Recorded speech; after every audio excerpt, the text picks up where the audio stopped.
তার নাম আছে সাকিব, আরেকটা আছে যে ফারুক, ফারুক সহ আরো একজন আছে আমাদের এই যে যাত্রাবাড়িতে।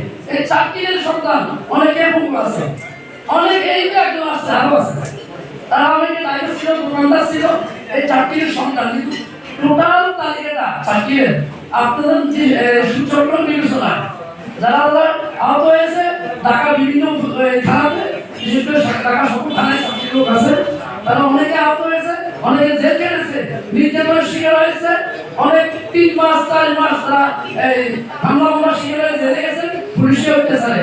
আর সবচেয়ে বড় কথা হলো ছাত্র জনতার ছাত্রীদের যে আন্দোলন হয়েছে, আমাদের সাংবাদিকদের বিভিন্ন যে ফুটেজগুলো নিয়েছে, প্রকাশ্য অস্ত্র নিয়ে ছাত্রদের হামলা করার পরেও আজ পর্যন্ত একটা সন্দেহ একটা অস্ত্র হয় না।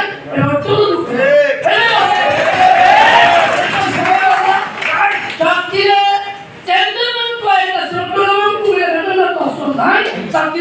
ছিল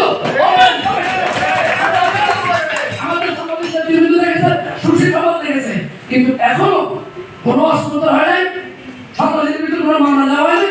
ঢাকাতে চট্টগ্রামে বিভিন্নভাবে প্রশাসন মামলা দিয়েছে এবং তাদেরকে আইনে রাখতেছে, কিন্তু চাকরিতে সেটা নাই। এটা আমরা চাই প্রতিকার।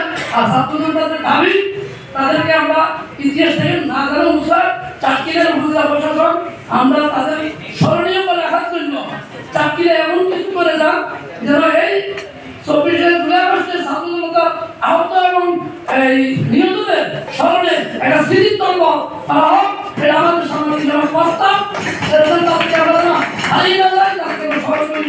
এইভাবে আজকের এই আয়োজন করার জন্য এবং সকলকে কষ্ট স্বীকার করে আসার জন্য আমি ধন্যবাদ, প্রীতি শুভেচ্ছা জানিয়ে আমার সংক্ষিপ্ত বক্তব্য শেষ করলাম। আসসালামু আলাইকুম।